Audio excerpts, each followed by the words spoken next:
Welcome back, everybody, to the Off the Tools podcast with your hosts, Jimmy Hong and Joshua Grudenborg. Today, after all the demand, we have the one and only Patrick Connell back on the podcast, owner of Rocket Painter there in Kingston. We love having Patrick on just because he has some sort of insight into marketing, in today's day and age as well.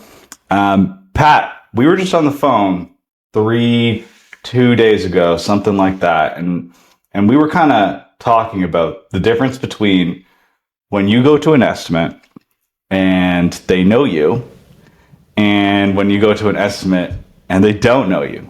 So walk me through the comparison there and like maybe even how you got there. I know they're big concepts, but let's just open it up. Yeah, 100%. First of all, thank you for having me back, guys. I finally got some company merch this time.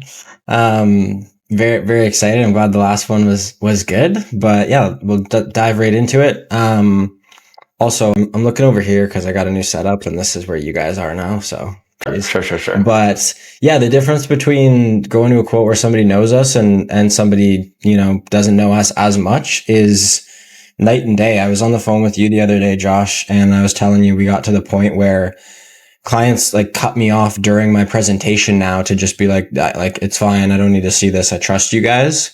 And I'm like, well, just so you know, like we've got insurance and WSIB and blah, blah, blah. And they're like, no, it's fine. Like you guys have a good brand. I trust you. Let's do it. And that particular client, I was like, how did you hear about us? I was like, did somebody refer you And she said, no, I just looked you up online and you had lots of great reviews. I've seen your ads everywhere. And she did recognize somebody that had written a review for us. But it seemed like she was decided that she was going to book before I even got there, which obviously, as you guys know, is the goal. But it was just shocking to me. And I'd taken some time off to just kind of decompress after the summer. So this was one of my first quotes back. And it was just like instantly closed, good, ready to go.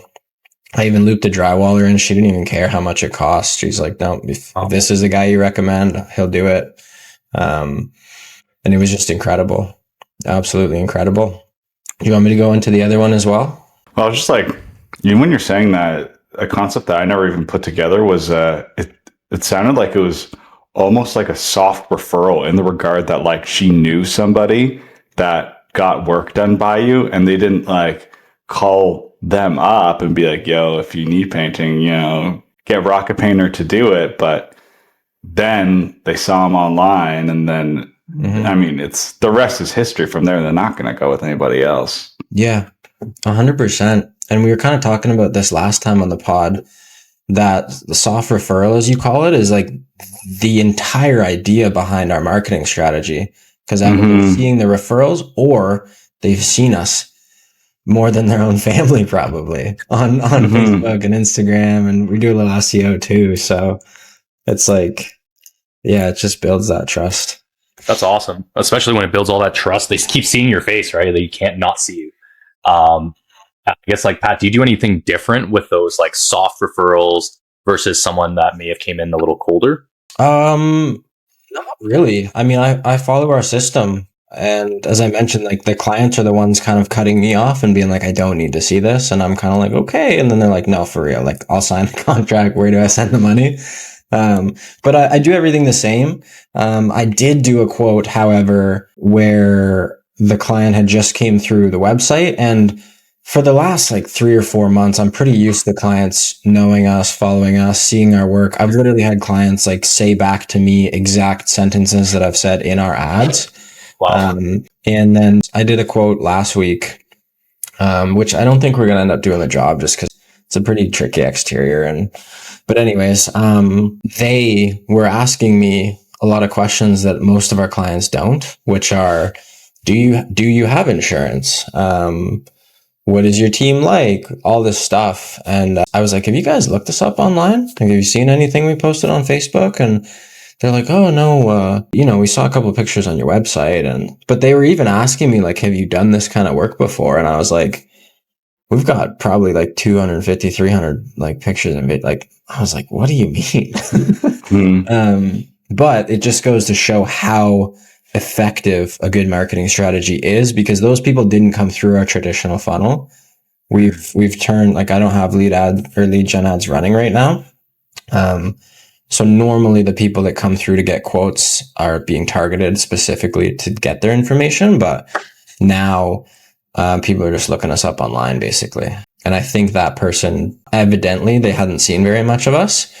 So it just goes to show it was like a night and day difference. Like, I almost had to qualify myself at the estimate versus 9 times out of 10 people have, like you said, they've seen us so many times and there's so much trust and familiarity built that, I almost say you almost don't need a system, which should always follow. That's what comes to mind for sure. I think that's why Jimmy asked, right? He's like, it's a layup.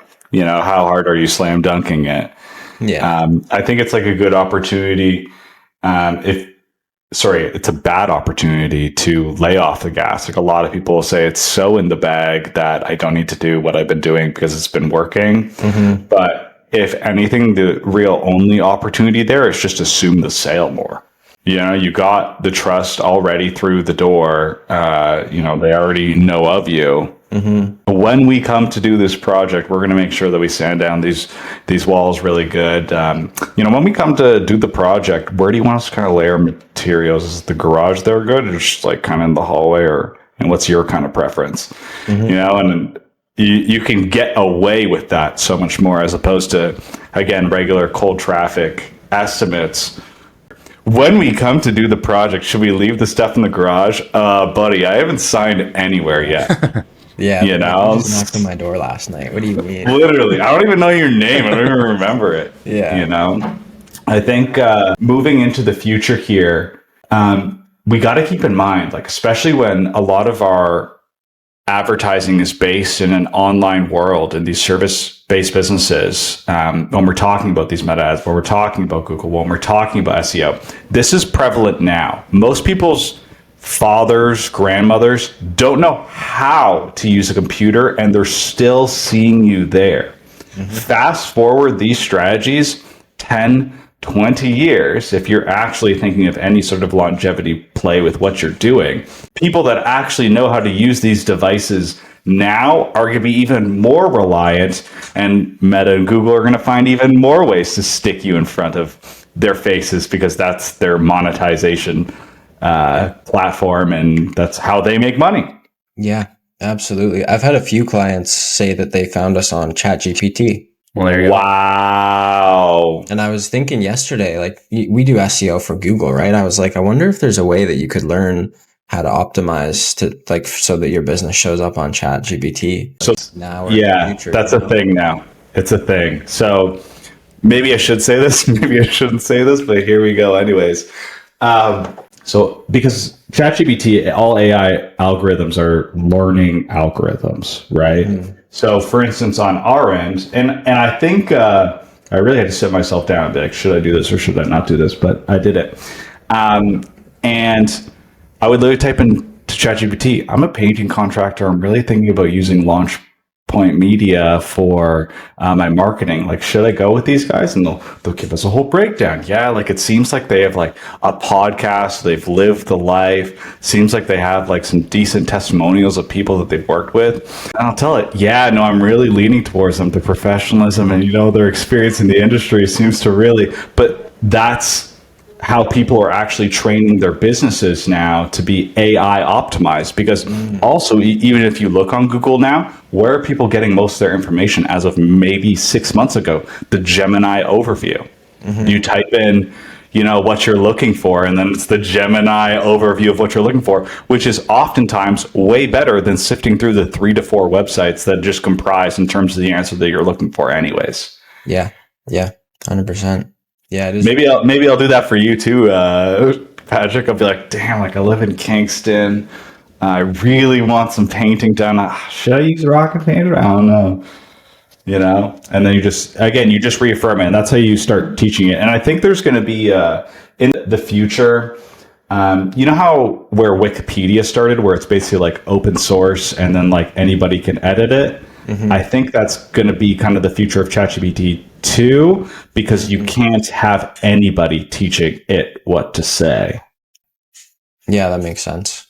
What a great point too, because like Pat, like you said, right? Like they see you, it's like a soft referral. Now they've chat GPT'd you, and it's like it moves the box along towards like the close. It's just another one. What a great way. So true.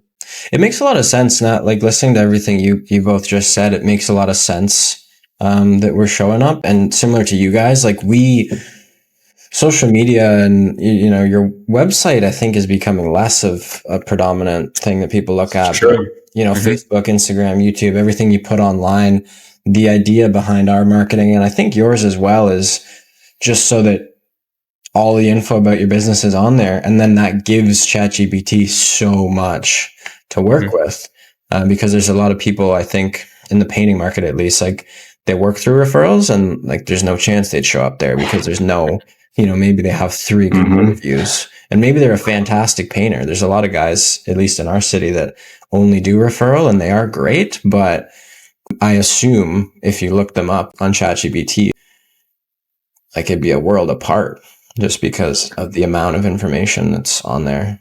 I think we're entering we've seen the development of AI like within the last 2-3 years, and like how far it's come. Image generation, video generation. They say like the difference between ChatGPT 4 and ChatGPT 5 is like basically a bachelor student on every single thing, and then ChatGPT 5 is like PhD level depth of knowledge on everything. Right? So I think, especially like moving forward in the industry, whether you are like a physical labor business, like a painter, like a drywall, if you're not somehow just even thinking of ways to adopt these strategies, like you're definitely get lost in the dust. I was looking at complex. It's complex for sure, and like the thing is, it's like it's not going to completely eliminate competition in my mind, because business cards are always going to work. Door knocking is like always going to work, and stuff like that too. But it certainly is going to give some people the mega upper hand. Dude, I was in a quote yesterday. Was it yesterday? We talked on the phone yesterday? Yesterday or the day before, something like that. You can tell it's kind of like my off season because all the days are mixed. I was in a quote that I told you, that we booked an $8,000 interior. And I whipped out, the client wasn't sure about a color, whipped out ChatGPT, took a picture and typed in the color. Stop. Dude, that's so good. Dude, literally rendered I can show you the picture. I don't know if it'll show, but I literally rendered the picture like right. What? Just as I was writing up the quote. Jimmy, why didn't we think of this, buddy? That's amazing. Holy. In real time. Pardon? In real time, which is like... Yeah, in real time. Let me see if I can find it. You could do that with interiors. So I literally just generated that picture. Wow. Like that is the client's living room. And you know how chat is. Like it put a new coffee table in and changed the room. But yeah, it was not instant. It took maybe 2 or 3 minutes just while I was kind of walking around taking measurements. And then she was like, "This is incredible. Like, you just did this?" And I was like, "No, I didn't do it, but yeah." Wow. What a great value add you have for your clients, and just adapting to what's working now, right? Like as you continue adapting, there's going to be endless possibilities with ChatGPT, to the point where like, imagine you're building up your brand even more. And it's like, you got the great content, you got the reviews online, you're using it. And they're like, "Oh, I don't know if I should use you guys." It's like, do you want to just ChatGPT, like if I should use our company? It's like, and it gives you all these different things that they can't do for like someone who doesn't really have an online presence. Yeah. What an advantage. That's crazy. Yeah, it was awesome. And I had no idea if it would work or not either, by the way. When I tried it yesterday, I had no clue if it would work. You should, if you're doing any sort of like image creation, and for anybody listening and you think this is a great idea, and by the way, anybody listening, this is a great idea, use Gemini. They came out with a new image model called Nano Banana, and it is by far the best image creation AI on the market right now. It's really good. We've actually been using it to create before and after photos for painting projects for ads, which is kind of cool.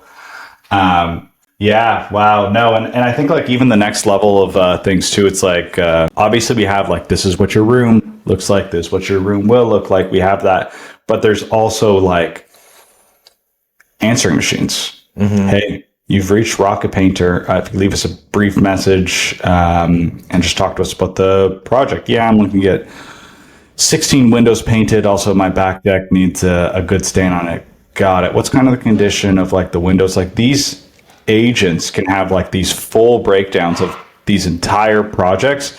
And I would not be surprised in the slightest, and Jimmy, maybe we need to write this down, if they can then perceive some sort of ballpark quote even in the future as well, because you're able to train these models. Yep.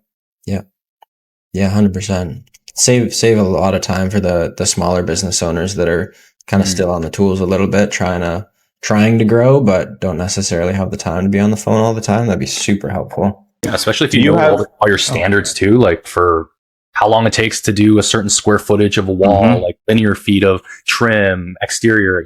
If you taught like ChatGPT to even know all the standards, you could probably whip out a quote very quick. Yeah, I was thinking about that yesterday, doing like a video walkthrough and just asking it to write you up a quote based on XYZ. Yeah, it's cool. I don't think it's very far out. No, I don't think so either. I know we just kind of started talking about this, and you were saying even when you did the before and after of the room, you didn't even know if it would work or not, but lo and behold, it did. Do you have any plans in the future to adopt AI in any other ways that you can kind of think of in your business, Pat? I mean, I use it a lot. I use it most honestly just as kind of like a brainstorming thing. I think people have to be kind of cautious of it because after a while it does just start spewing nonsense, especially if you don't guide it the right way. So you have to be careful about how much you trust what it says. However, I love the mug. That's incredible. However, I use it for a lot of, I've had so many business coaches, and I realized that half of the time spent with my coaches was just trying to explain what's going on in my business. Whereas ChatGPT, you can give it a full rundown once and tell it to save that and use this for future. And then when stuff happens, you update it. And then it has this completely personalized profile basically for you/your business.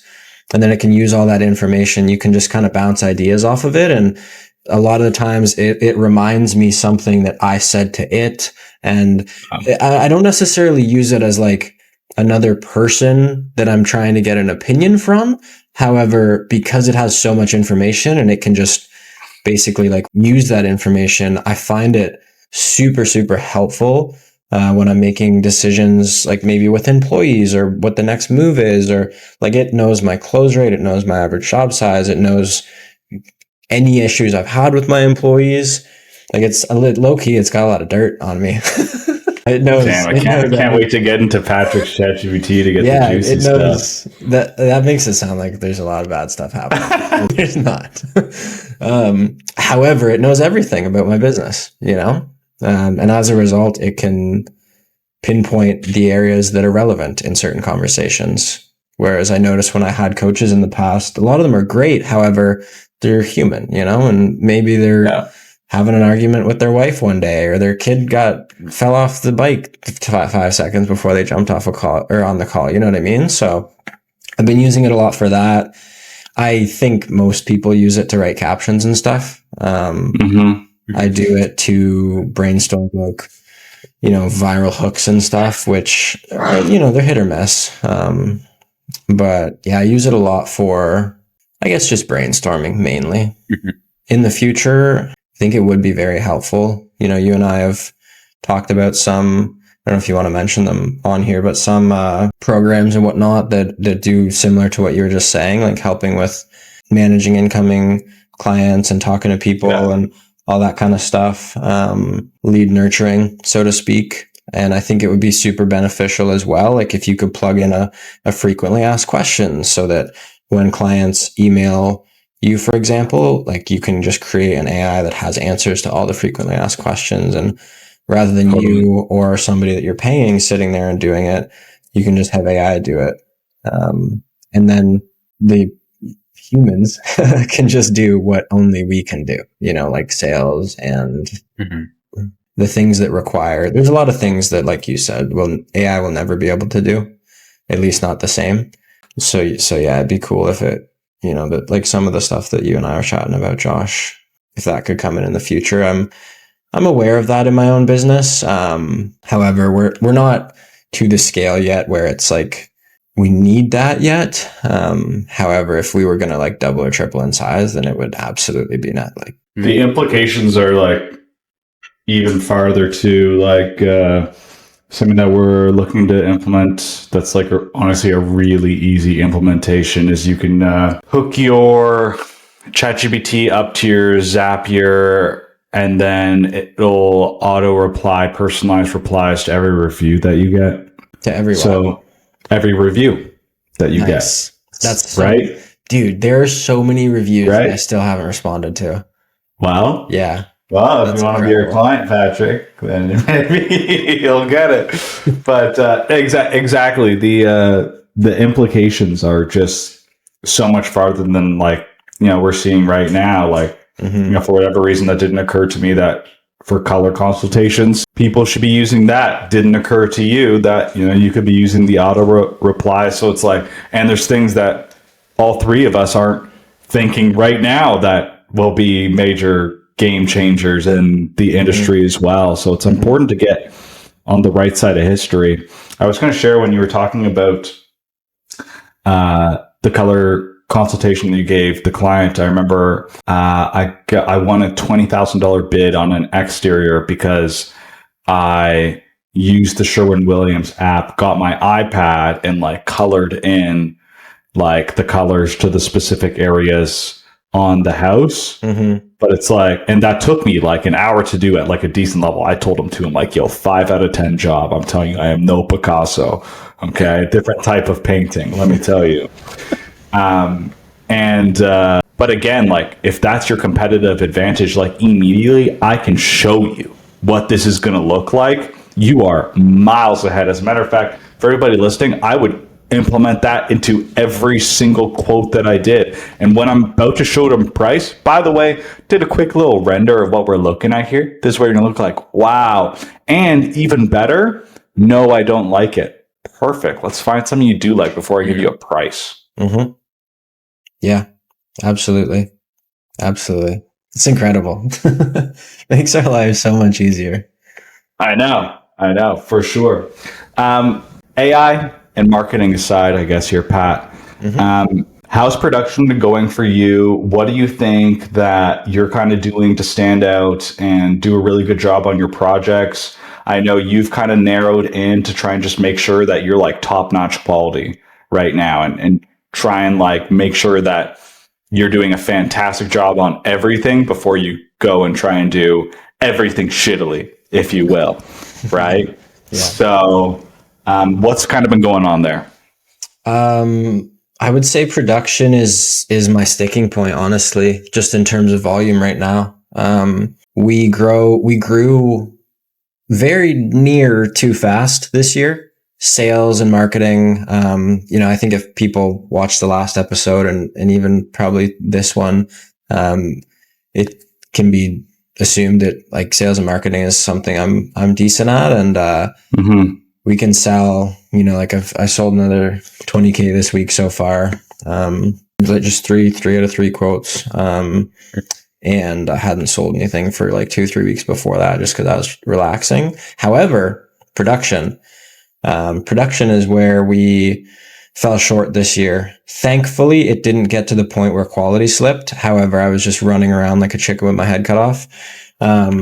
So production right now, I've scaled things back, just to really take the time to develop those systems. Quality is absolutely what we're focused on. We've just broken into the high-end interior market. Some of the houses we're painting now, upcoming in the next couple of months, are insane. They're so nice, like multi-million-dollar homes. And quality is something I've been focused on from the beginning. So much so that we actually had to dial it back a bit because we just kind of hit diminishing returns, and we would fix things that clients would never even see. And they told us time and time again. It's like, oh, okay. Well, I guess we could just like not do that, save some time, not charge the clients as much, be a little maybe more competitive on pricing, which I don't pay much attention to, but it helps to be, ballpark. And as a result, now I'm just kind of focused on getting a really solid team. I sat down with somebody who looked like a potential production manager. There's Not it. Yeah, there's a lot that needs to be done. I think before we can still grow as much as before production can catch up to the sales capacity. I think there's still a lot of work that needs to be done in terms of systemizing the business. There's a million things that go on, most of which are very simple. However, if you don't have any systems for them, it's just absolute chaos. So in terms of production, I'm really just focused on systemizing everything right now, just so that it's easy. And thankfully, I've got 2 crews going currently. One's kind of off and on, but 2 crews going currently. And thankfully now I'm on site, maybe on a active job site, maybe like 5 hours a week. And then the rest I'm doing sales or working on building systems or honestly just relaxing because the summer was crazy. So a little recovery too. What's an example of maybe a system that you implemented into production recently that you found that you got a good return back from? I would think of one that's kind of nice for profit as well. Very simple is the guys have just started, and girls have just started reusing some materials more. I noticed that we spent a lot of money on small things, brushes, roller liners, cup can liners, and they started using them maybe 3 times each instead of 1. And that is not only saved a ton of money, but it also makes the production easier because they don't have to go to our storage unit every single time, every single day. They can just give the stuff a little bit of a rinse at the end of the day, make sure it dries overnight, and then it's good to go the next day. Now, that being said, you can only do that in certain scenarios. Like if you're painting a brand new finished house and you don't want to have an old tray and have little paint flecks, but we've just gotten very smart with utilizing materials efficiently. And we just have a system that's like, use the cut can liners 3 times before you use a new one. And it's all very simple stuff, but it's just in an actual document so the guys know and can sign off on it and stuff like that. Ooh, so in a document. So I am probably curious to know, like, how do you create these documents? How do you create them so that your painters can use them every time? It's basically just to be honest with you, right now, it's not super complex. But it's basically just a document that says each individual thing. And it's, basically just like a whole stack of things at the moment. I'm this fall and winter, I'm going to condense it all into, we'll call it like a employee manual. But right now it's just like individual SOPs, if you will. Anytime we ran into a problem, I've just started actually writing an SOP, and then it's easily accessible in Drive or whatever. Most of them have them. I haven't noticed yet since I started using them. I haven't noticed the guys don't really need them, funny enough, anymore. It's like they read it one time, they can say yes, sign off, yes, I understand this, and then it's, I guess, just reading it on paper and signing off on it is enough. But it's a pretty crude system at the moment, but it works. It's been working. So yeah, like especially with like all those systems and procedures and stuff like that. I guess we want to dial it back to AI here for a second. You can, with ChatGPT, go on agent mode, which essentially creates a virtual machine inside of your computer, and then it'll be able to sign into XYZ things. So when I'm thinking about, okay, I'm Patrick and I have tons of systems procedures. I want to condense them, put them in a nice little book, maybe slam my logo everywhere on it and stuff like that. You can go on agent mode. You can get it to sign into your Google Drive, and it'll go through all of the relevant files and scan for information and then comprise a booklet if that's the prompted which that you want. Yeah, that's exactly what I need. 100%. There you go. It's crazy. The implications and the usages are just endless. Yeah. I think that's all of our time for today, though. Patrick, thank you very much again. You are the Seriously, absolute thank you, man. Yeah, thank you as well. We came into this podcast really thinking we were going to focus on like a lot of marketing and stuff like that. And I really think, honestly, last time we focused a lot on the marketing, and I'm really happy we got into some of this AI stuff, because truly, marketing's been around for hundreds of years. AI has just happened right now, right? Yeah, So absolutely. if you guys want to figure out what it might look like to work with us, we'll have our links down below. If you want to go find Patrick on social media, we're going to have Rocket Painter and Patrick's socials down below as well. If there's anything about AI that you guys think that we missed and we didn't hit the nail on the head, write it down below in the comments. We'd really like to hear what you guys have to say. Other than that, thank you guys for listening. We really appreciate all of you, and we'll see you guys in the next.